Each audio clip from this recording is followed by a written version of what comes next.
Hi, everybody. Good evening. Welcome to the webinar. It is July 20th, 2015. As we go back through the webinars to redo them under the new Evoke banner, it's been interesting to me to see how many of the ones that we do that we recommend so often or that are used as a part of our curriculum overlap with each other. They're very similar in their theme, and self-care is another one of those. But this is also one that back in the day when I originally broadcasted, I received more positive feedback from attendees maybe than usual, than any webinar that I'd ever done before. So I think it's a topic that we question and we don't understand as well as we need to be able to do all of this work effectively. It's something we need to hear, maybe even something we need to be given permission to do in our lives. And so I'm going to get right into it with that preamble and talk about what self-care is. Let's talk about what it is to begin with. It's an assertive and honest acknowledgement of your needs. So that's something that can be difficult for a lot of us because oftentimes we are afraid to assert our needs. We feel ashamed. We feel or recognize that our needs at times will infringe on others. For many of us, our value in this world is oftentimes defined mostly, if not solely, by what we can do for other people. And that we have what psychologists call shame of dependence, that inability to ask for what we need or to assert what we need. So this can be more of a challenge than we might suspect. In fact, in parenting, the way that this shows up is we hear parents say things like, I do everything for my child. Right? Everything I do or think about is for my child. Not only is that inaccurate, but it's not necessarily helpful to the process. It's important for yourself, but it also provides a model for your child to be able to say, I can take care of myself. Right? You don't have to. I can do it. And it's okay for you to do it, even if others don't like it at times. It's a request and an attempt to meet your own needs. It's the awareness that you are in charge of taking care of your needs. It's a model for others that you matter, that people matter, and encourages empathic resonance in others. One of the things that parents have often said to us over the years is that their child is unempathic or is the center of the universe. And sometimes we actually teach that to them, right? We have a hard time talking about our needs in the face of our children. We have a hard time saying, I can't do this. One of the most common skills or ideas that I ask parents to incorporate in their parenting, especially as the child gets older on into young adulthood, is to be able to say to the child, I can't do this anymore. My boundary is not about fixing you or changing you. My boundary is about taking care of myself and about what I need, what I feel comfortable with in my life, in our relationship, in our home. And that's a really important thing to model. I think even with teenagers, mid-teenagers, and even young teenagers, at times we can say that. I even think this has application to our young children. Our answer to the question about why is the boundary, why is the limit, is because I feel good about it, because it's what I want, because it's what I believe. And so we can start to talk and think in those terms as we go through this process. And in so doing, we ask the other implicitly to consider or recognize our needs. It's not guilting or blaming of others for not meeting your needs.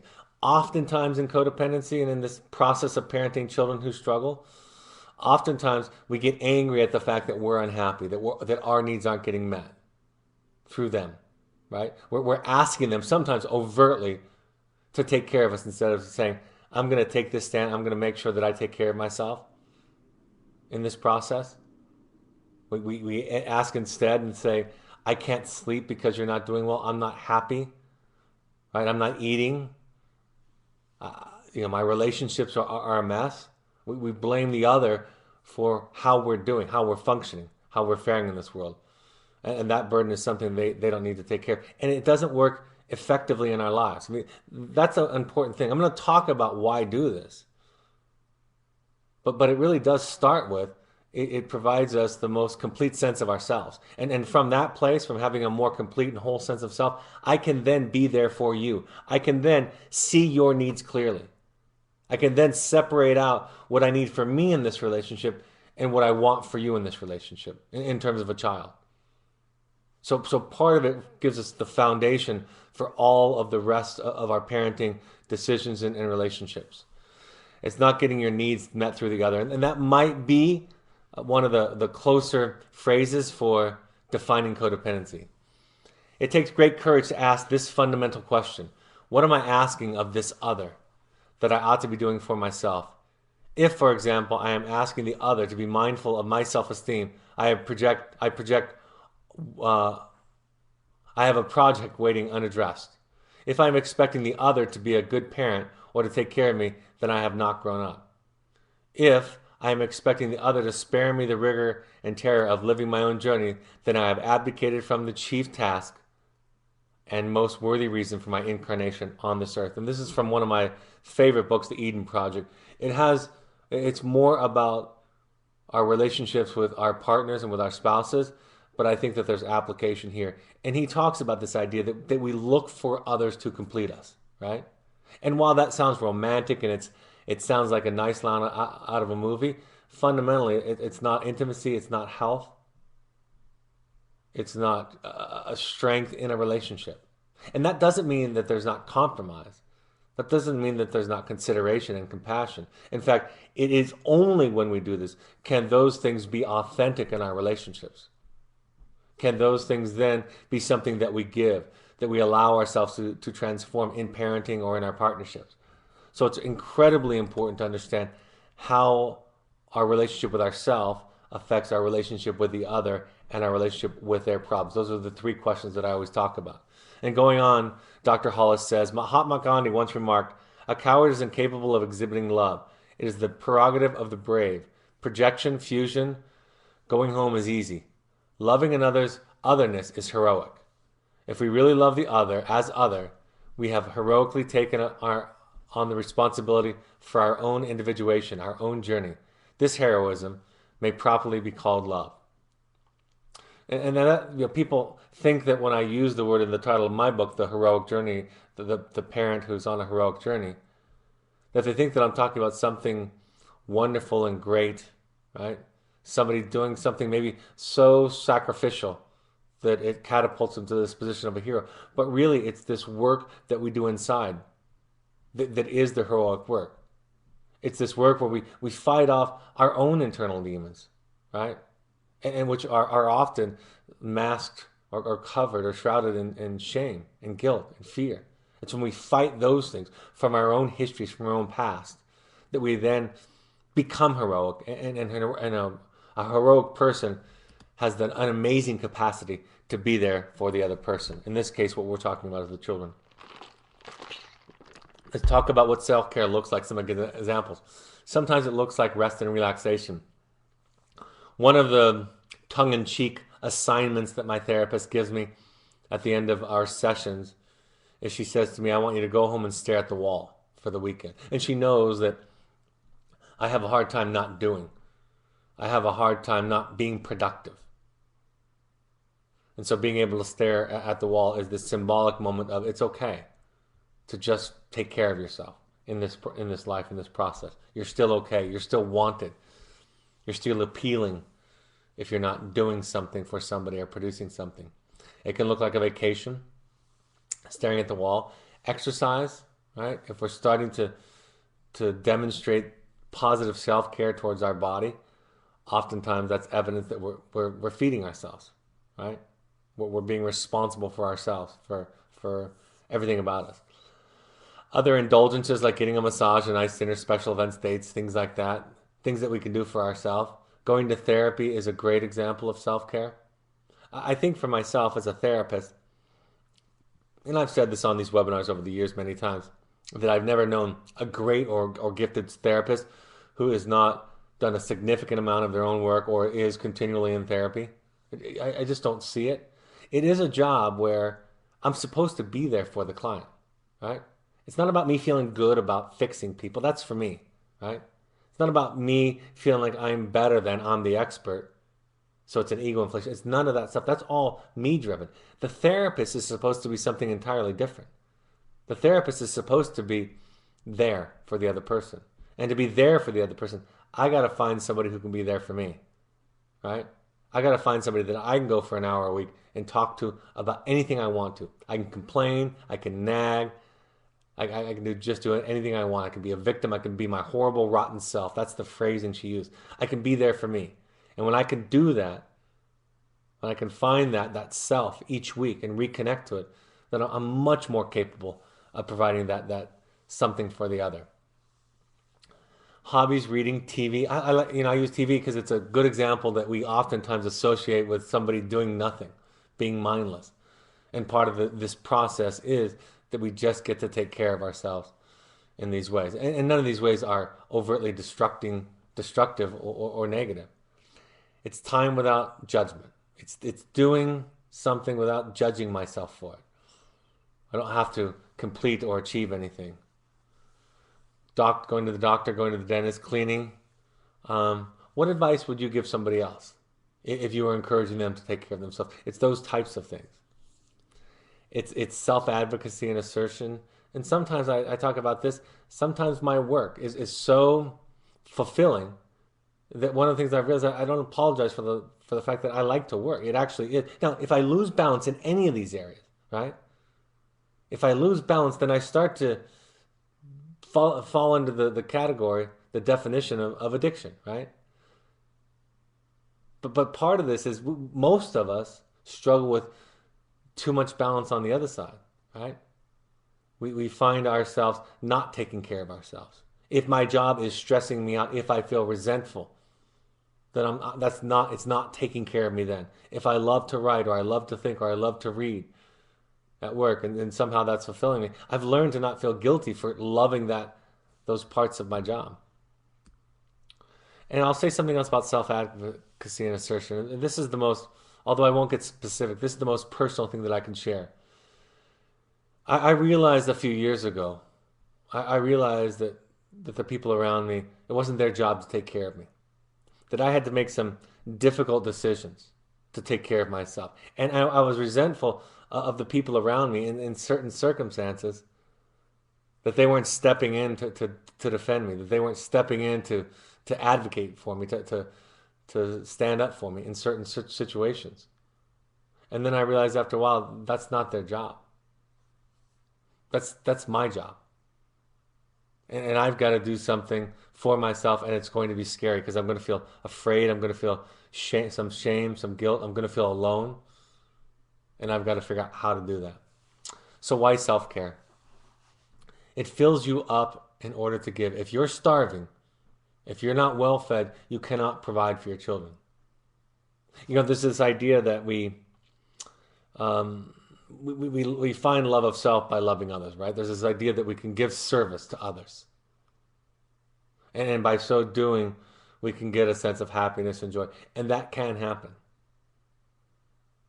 But if it happens in this codependent way, if we're expecting some payback, right? If it's not its own reward, if the act of service is not the end, but a means to an end, then it won't work, right? It has to be the experience of loving the other that is the reward, not whether they appreciate it, whether it makes a difference in their life and so that we feel good for this outcome. It's the act of purely, authentically loving somebody else that can reconnect us to gratitude, that can reconnect us to what we have and what we don't have. They can reconnect us to parts of ourselves that get lost when we feel discouraged and depressed. So back to this idea that we have to be in a healthy place when we embark on that to some degree, or at least our intentions have to be healthy for it to work. It prevents stealing from others. I can't tell you how many times over the years my students and clients have a tremendous amount of shame about getting their needs met, and yet they end up stealing from others. And what I mean by that is the attention is constantly on them. I see it with the parents I work with, right? They don't want to take care of their own needs, and so they end up draining the system, draining people around them. One of the things we encourage at Evoke is for parents to go to meetings, Al-Anon, codependence meetings, to go to their own therapy. And I'll have parents that won't do that, that don't want to do that for various fears. And what they end up doing is pulling on the wilderness therapist for all of that. More than just the typical service that wilderness therapist is supposed to be meeting, but actually taking care of that extra load because the parent can't go out there and get it themselves. I hear that sometimes. Self-care prevents martyrdom, resentment, identifying oneself as a victim, and blaming others. right? In fact, those are evidence of poor self-care. Simple as that. I talked about this idea about modeling for our children, right? A healthy balance. We're teaching our children, we're showing them how to take care of yourself without addictions, without negative, symptomatic, maladaptive behaviors. We're modeling it. And we do. Most of us have to fight some ghosts to be able to do this well. It invites or suggests to our children an empathic relationship, right? Our demonstration of our own needs, of our neediness, of our vulnerability. It shows our children, models for them something, and also invites this empathy that they see us as a human being, as a more complete human being. You deserve it and you're worth it, right? That's an important, oftentimes, condition that needs to be present or added to the equation for us to be able to do it. And then the fact of the matter is you need it whether you want to admit it or not. You're going to get your needs taken care of, one way or the other. It's either going to be at the expense of others, or you're going to do it in a harmful way, or you're going to do it to yourself in a healthy way. It's either going to come out in eating too much, drinking too much, sex, other acting out behaviors, right? Vanity, narcissism, whatever it is, it's going to get met somehow. So if we can't do it in a healthy, productive way, if we can't find ways to feed ourselves, we're going to end up stealing from others. We're going to end up eating too much, if you will, at the wrong table. More about why self-care. Oftentimes our relationships, specifically with our children, we get it backwards, right? We have all these resentments about what our children aren't doing for us. That's not the relationship. It's okay to be concerned about your child's safety and well-being. It's okay to be concerned about the fact that they're not developing in a healthy way, that they're demonstrating dangerous or unsafe behaviors. All of those things are okay, but this emphasis on our resentments that they're not providing for us a sense of safety, even a source of love, is a problem. We're asking for them to take care of us. It is our job to take care of them. And we have to do that from a strong foundation, or else it's going to look like this expectation, right? That's why I always talk about go to peers, go to mentors, go to therapy, go to sponsors. Those are the places to find your mirror, right? To get your feedback, to have your process, to recapture your sanity. It is not your child. There is an old idea in a certain model of therapy called the Invariant Prescription, and it was this, that when parents brought a child in for treatment, invariably, in every case, they were given an assignment on the first or the second session, and that was go on a date, go away. Find somebody you trust that can take care of the children and turn it over to them. Let that person know and have access to you so everybody's safe and taken care of. It could be a relative, could be somebody you, a babysitter, somebody you hire, and then do something for yourself. And it was just a way to shift the system away from overemphasizing the child's role in the happiness and the stability of the family. So it's such a powerful dynamic that one of the schools of family therapy that is considered the source of many other concepts in family therapy gave that assignment every time. That's how critical that particular example in this concept that we're talking about is. I have this experience where people oftentimes will respond to a letter that their child writes. And usually what it looks like is if I get a letter, typically in my group, the way that it worked is Wednesday night, my letters would be posted. It's a little bit different for some therapists, but that was typically my schedule. And if by the time I woke up Thursday morning to have my first phone call, if there was an 8-page letter or email in the inbox for the child and I was copied on it, it would almost never be for the child. It would almost always be for the parent to do some kind of healing, to do some kind of work. So oftentimes I would say, let's take this, let's pull this back, let's do this just for you, and let's talk about what you can do to take care of yourself. And maybe even another place that you can go to do it beside your child. And then let's find a way to communicate the thing that's important to communicate to your child with relation to the thing that's going on. Let's pull that out. And it's going to be a fraction, most likely, of what you wrote about overnight. It's important that we understand, look back on, have empathy, compassion on our past. I mean, that's critical. I've said this. My 2 young adult children in the next 30 days are both, I'm sending, it's my gift to them. I'm sending them to a personal intensive, a personal workshop. Same workshop I went to in 2010 that the first chapter of my book speaks of. They're going to that same one. And I'm doing that so they can understand what a mess dad was, and mom for that matter. The only thing I asked for from the people that work at this place, because they're good friends of mine and I've developed a relationship with them over the years, both personally and professionally, is don't tell my child that you know me and that I'm a good guy.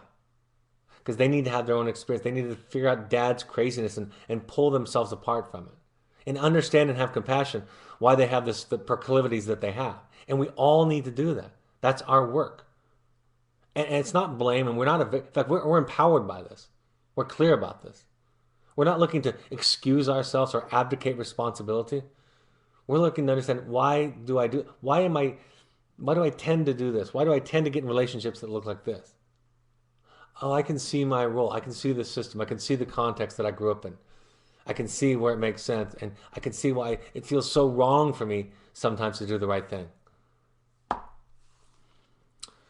And sometimes when we make these kinds of changes, you know, we talk about the people around us, talk about who's in our lives, complaining about it, how people treat us. But that's because we don't demand. And by demand, I mean we require it. Or I would rather be alone, is where we come to conclude. I'd rather be alone than be with people who won't see me and respect me for who I am. And we don't threaten it. We don't talk about it. We don't nag others. We just make decisions that are boundaries. And the people in our lives that can make the transition with us, and many of them can be amazing sources of strength and intimacy. And there are some who won't adjust to this kind of work, right? They won't adjust to you asserting yourself, to you telling and living your truth, to you stopping something that's going on in that relationship and said, I can't do this anymore. Or when you say that in my home, I'm not comfortable with that. Right? That might be too hard for some people. And that's what I call culling the herd, addition by subtraction sometimes. And sometimes those people can even be family. And if they care about you and they have any capacity to do their own work, you'll be lucky to see and watch that they stay in your lives. I'm going to talk about some lessons from the Dance of Anger coming up, in talking about this idea that a boundary is a boundary is a boundary is a boundary, and we do a lot instead of it. We say things like, you can't treat me that way. And we say that over and over again. So it has, not only does it have no meaning, but it maybe has the opposite meaning. It means you can treat me this way. We're just going to have a fight about it after you do. And I ask parents to never utter the phrase or believe I'm doing all of this for you. Like I said, that is not necessarily true or helpful for anybody. So in Harriet Lerner's book, The Dance of Anger, she talks about this nice guy syndrome. This is one of the demons, the dragons that Joseph Campbell would refer to as we engage on this healthy self-care. And this is kind of a step-by-step process. We keep it to ourselves to avoid making clear statements about what we think and feel. We lose clarity of ourselves, and there are 3 risks involved. We assume responsibility for others' feelings and reactions. We relinquish our primary responsibility to proceed with our own growth and ensure the quality of our own lives. We behave as if having a relationship is more important than having a self. And that's the epitome of the battle that a lot of us struggle with and struggle at in our lives. So what prevents it? What prevents our ability? What do we bump up against? It's work. It's emotional, physical, and spiritual work, right? It's outside of our comfort zone. It's counterintuitive. We have to walk into places that we don't want to walk into. therapy sessions in rooms and groups and things like that. It's work.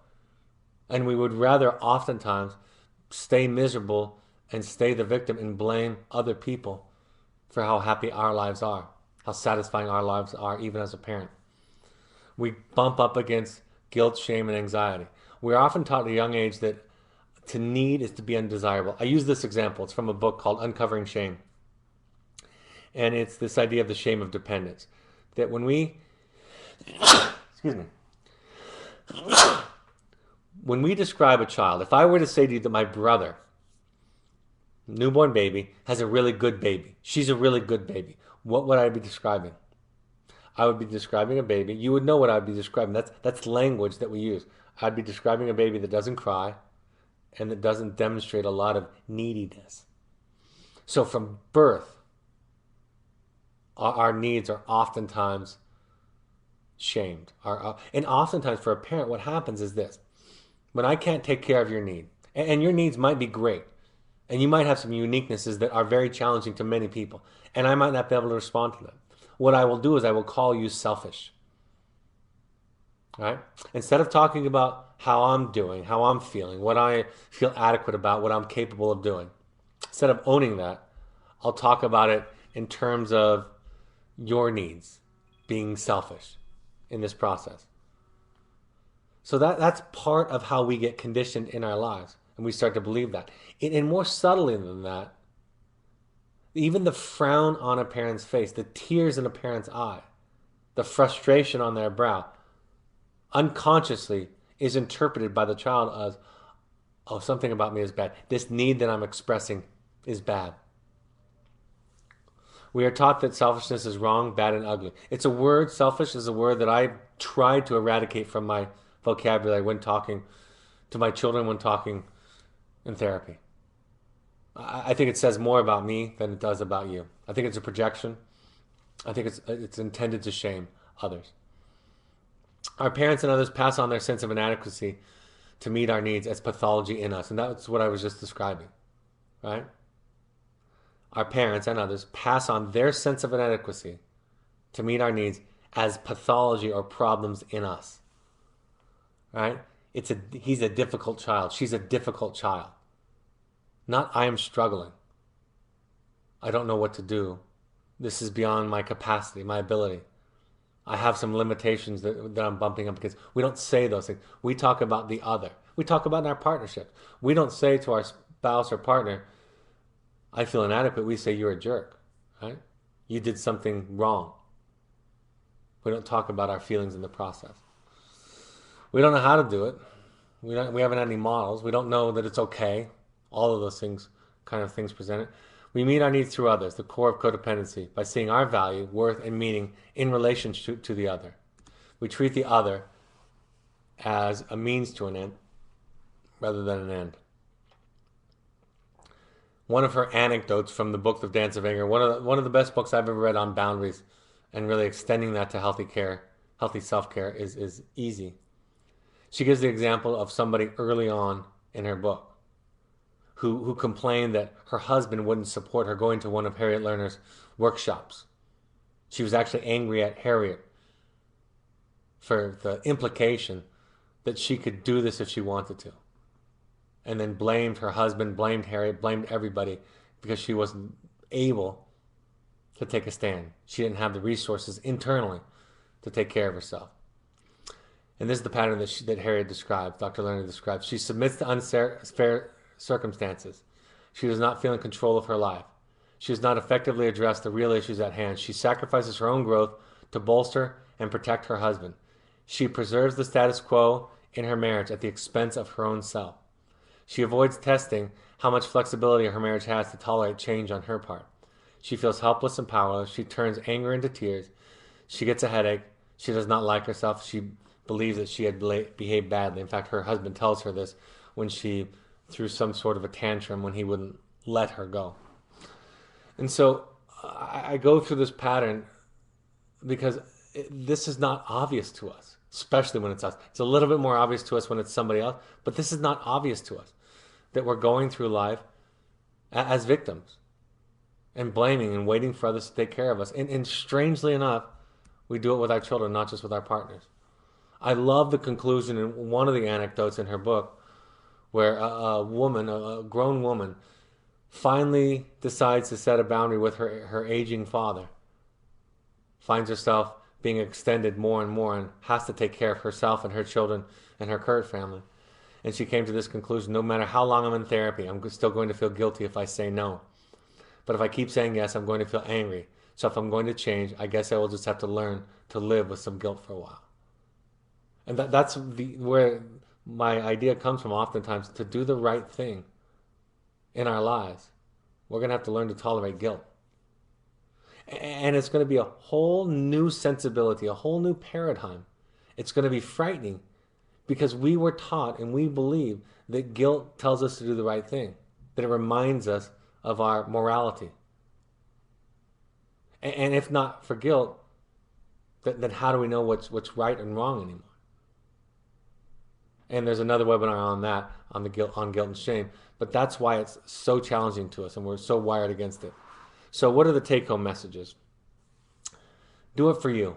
But if you won't do it for you, do it for your child. You know, I say that and there's some irony in that statement. But if the first time that you go to an Al-Anon meeting is because you're being assigned to because the program that you sent your child to requires it, then that's okay. If the first time you go to therapy is because you think that you can learn some things to fix your child, it's a good enough reason to start. And a lot of times when children are in crisis and struggling, it is the only time that we will enter into that arena of the mind and of the heart that we find terrifying, that we would rather not pay attention to. That's why so many of the things that I talk about in so many of the webinars oftentimes sound contrary to what you believe. And I'm not saying that everything I say is right all the time, but many of the things that we talk about, that I teach about, do really run in the face of a lot of the things that you were taught as a child. And they don't make sense. And they seem to be leaning to the exact place that you don't want to go. But we ask you to ask yourself difficult questions. We ask you to go talk to people who will ask you and show you difficult, uncomfortable parts of yourself. And it is my experience, both as the professional and the client, that the transformation that occurs when we do this heroic work, is transformative in our lives, and also it has an incredibly positive impact on the people we love, specifically our children. So if you won't walk in there because you think you need it, the support, it's okay if you go in there thinking you're doing it for your child. Try new things and tolerate the anxiety of getting it wrong, being awkward.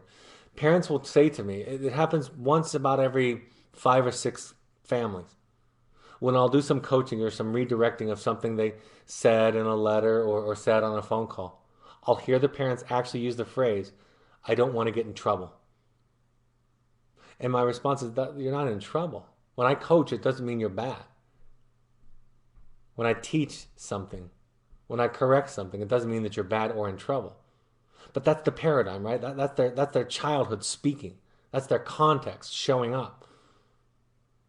Because they have to get it right to be good, right?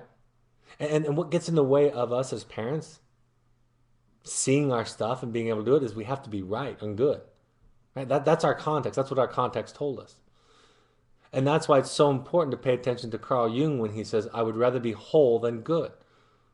That's why it's so important to fight off shame and guilt, because it causes us to not look at our limitations, weaknesses, and vulnerabilities, because we need to be good. So to learn to tolerate the anxiety of being something other than good, something other than a good dad, is the only way to improve at being a good dad, to improve at being a better, whole, healthy, authentic father, mother, partner, friend.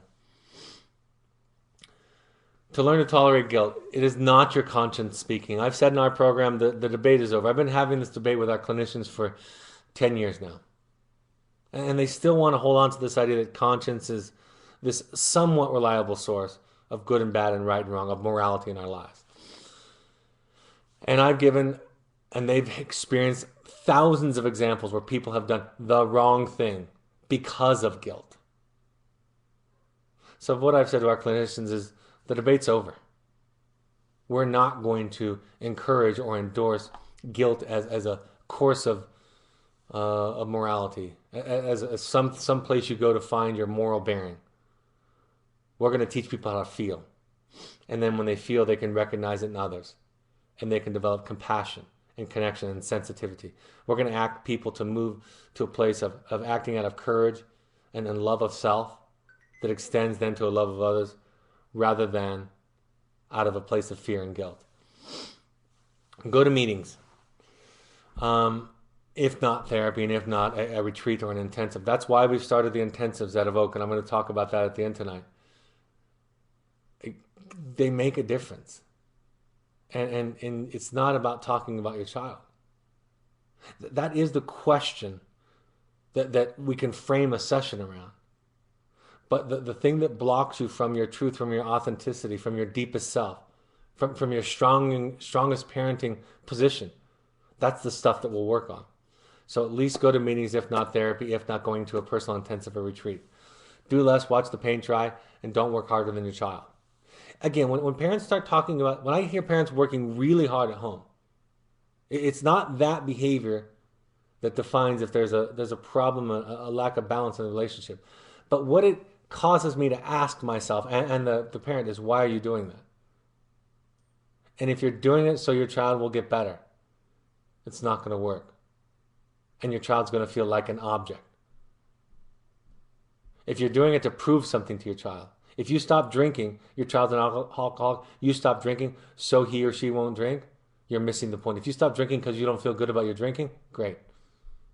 If you stop drinking or stop doing something because you're taking a different kind of stock of yourself, fantastic.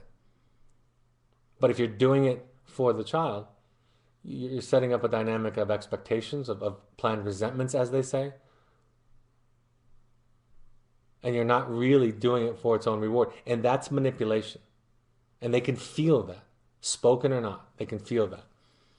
So working hard is just something. And then the question is, what's going on? And can we unpack that? Can we peel the layers back and find out what's going on inside? Forgive yourself for being imperfect. Even forgive yourself for being a perfectionist. And this is not abdication, right? We're afraid to forgive ourselves because we're afraid that I won't work, I won't do anything if I forgive myself, if I let myself off the hook, if I don't beat myself up, because that's how I'm conditioned. That's how people learn. That's how people stay on the straight and narrow.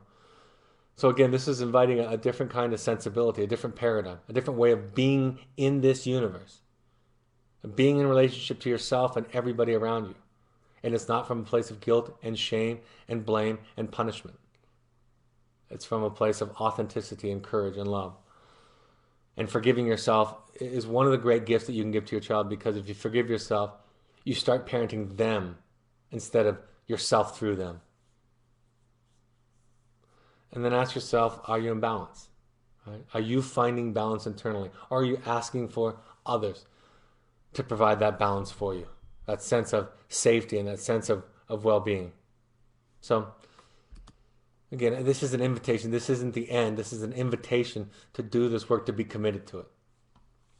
I do engage in many of the self-care methods you mentioned, and I work on owning my own feelings, but how do I cope with the feelings when I get to see my child posting inappropriate pictures of herself online, or when she shares things she does with me that are the antithesis of our family values? I let her be her own person, or do I say anything, and I don't say anything, but yet I see or hear the things, I get literally cold and go numb inside. The pain is so intense. Does it continue on the next page? How can I get it to a level where it doesn't affect me? It's something to be concerned about, right?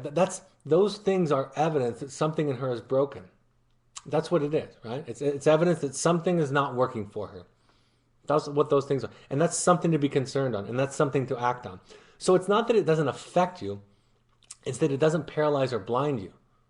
And that the solution isn't to tell your daughter how horribly upset you are, with the implication that you need to stop posting those things online so I'm not upset. My upsetness, if I'm the dad in this example, my upsetness informs me. My upsetness It gives me the energy to seek out support, help, intervention, things like that. But my upsetness is not to necessarily change her. My upsetness is I don't want your daughter to stop. I don't want your daughter to stop posting online so that you feel better. I want your daughter to stop posting online as evidence that she feels better and that she's healing. Right? So it's really important that we understand, and there's some subtleties in this. It can inform you. It makes sense. It would concern all of us. It's evidence that something is going on in your daughter's life that's unhealthy, that needs addressing. But ironically, let me use that example of her posting inappropriate things online and seeking that validation. I mean, this is so ironic. This is powerful. The seeking of the validation through, it sounds like what I'm guessing, are likely sexually explicit pictures and things online to get validation from strangers, from strange men or women. She's just asking, she's putting herself out there so other people feel good about her so she feels good about herself. And if the solution is, I don't feel good about you, you frighten me, you disgust me, I resent the fact that you don't live up to our family values. If I use that kind of relationship skill set, if you will, to try to get her to change, I'm reinforcing the thing I'm trying to cure in her.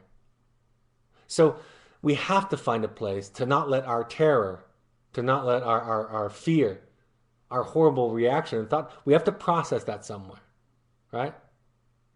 And then we can be in a place to say, okay, now I can address her needs. Now I can see what's going on with her. I can see where she's hurting. I can respond to her symptoms, if you will, with a more measured and flexible response, a response that's connected to her needs, not mine. So there are your needs in this process, and that's a lot in some of the amplification of the feelings that you're experiencing that I think many of us would feel, by the way. Take care of yourself, and then you can be there to take care of her, because we don't want your daughter to stop posting online so you feel better about her. Otherwise, we're causing the thing that we're trying to actually cure or help with.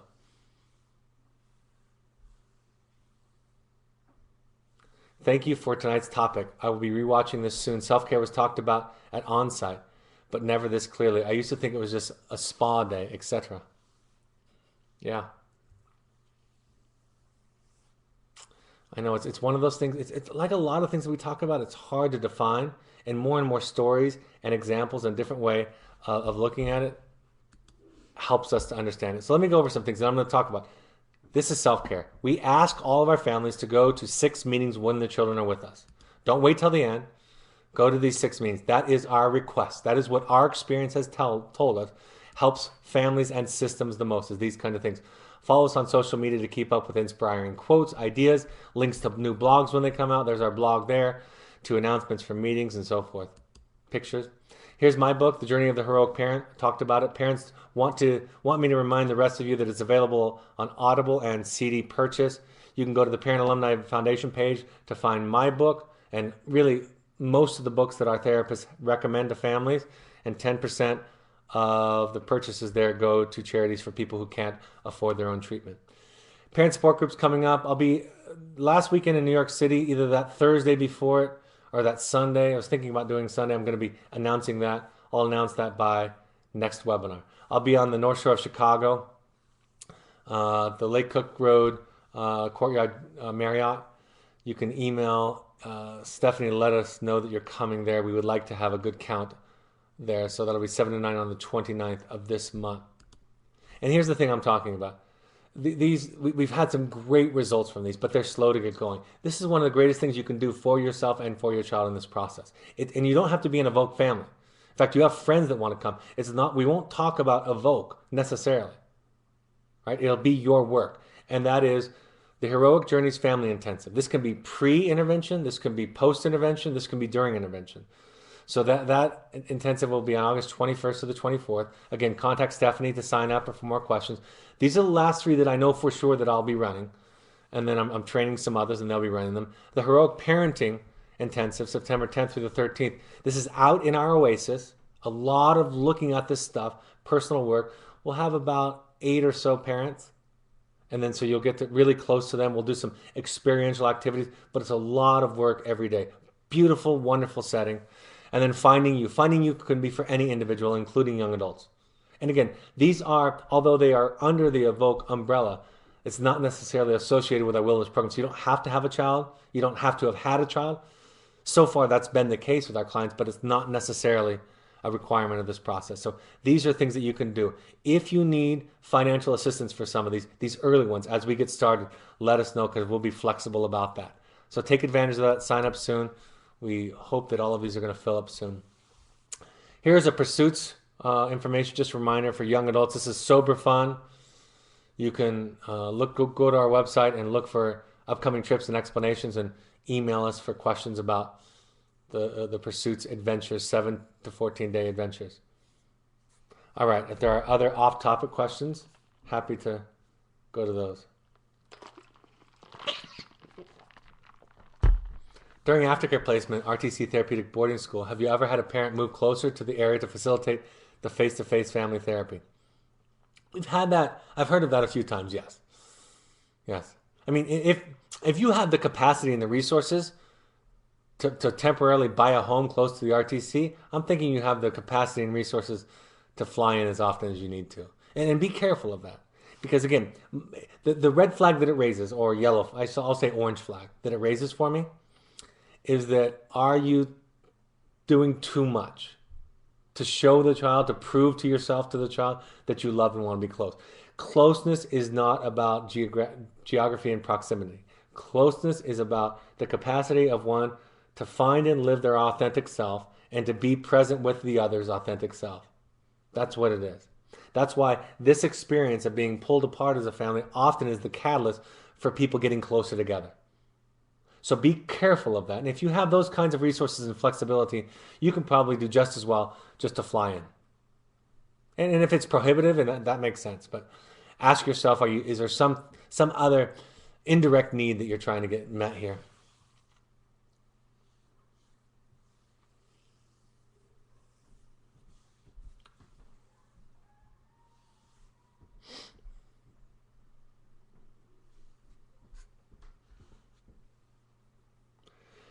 Can you recommend resources or specific qualities of a retreat to look for when researching a good fit for an intensive? I just talked about ours. Somebody else on this webinar tonight mentioned Onsite. That's the one that I went to in my book. You could talk to your consultant or referring professional. But those are some. Ours, of course. Of course, I know about those because I run them. You have Onsite. You have the Meadows. At the Meadows, they have a program called Survivors that they have. They have the Bridge to Recovery, which is in Bowling Green, Kentucky. That's a longer one for codependency, 30 or 60 days long. Caron Foundation does one out of New York, so look up the Caron Foundation. I think theirs is 4 days. Onsite is the Living Center program at Onsite is 6.5 days. Ours are 4 days.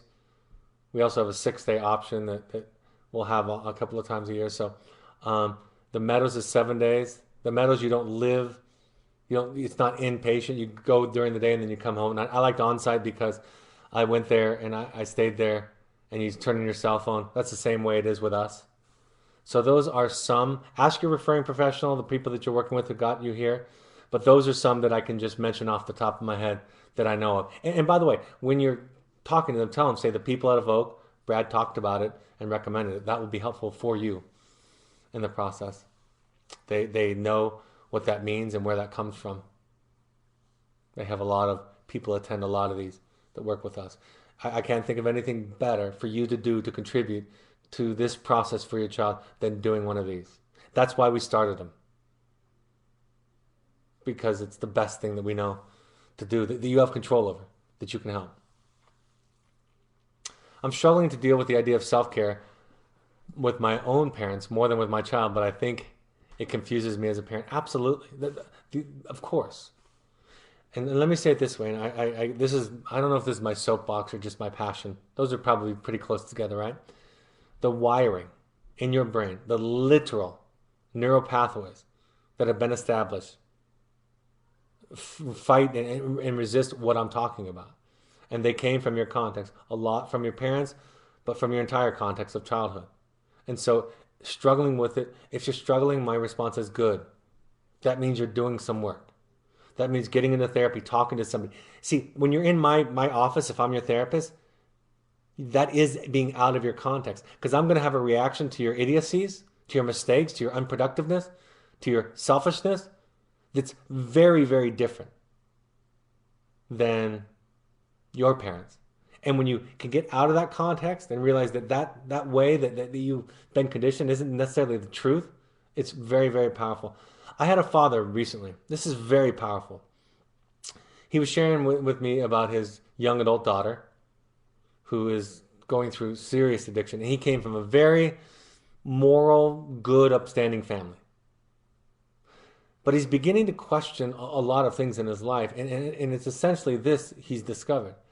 That the way that he thinks about, loves, and considers his daughter is not the way that he was taught to consider himself when he made mistakes or has weaknesses, because he beats himself up a lot. He judges himself a lot. He feels undeserving. He blames himself for problems in relationships. Instead of his own, he extends that to relationships when it's not all about him. He does all of this self-deprecating thinking and talking, right? But what's happening is he's saying, wait a second, when I think about my daughter, when I begin to have, he's transforming. When I'm having a transformational experience in love and acceptance and support of my daughter. Things that I thought were important aren't important. Things that I thought had to be don't have to be. He's learning about his codependency. And then he's beginning to have questions about his old ideas of religion, of his family of origin, of his relationship with his spouse. All of those things are coming into question because he knows. It's not dogma. It's not teaching. It's not scripture. He knows that he's having a different experience with connection and love with his daughter. And he's seeking for that in the rest of his life. And he's searching and he's struggling. So that's what happens for a lot of you. You begin to have a different kind of experience with your child through this process. And then everything else in your life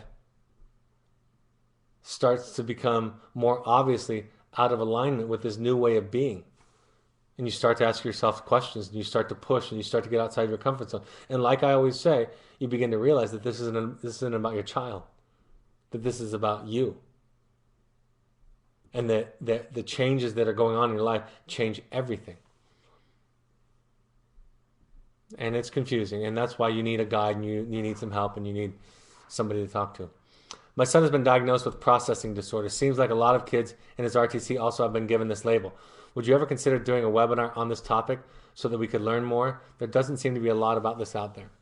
Yes, that will be. As soon as I finish the main recommended ones, Stephanie and I will put that on the top of the list. I will do that. We have one on Asperger's, but that's more narrow and not necessarily processing, but I'll talk about learning differences, processing issues, and Asperger's, and I'll do a webinar on it for sure.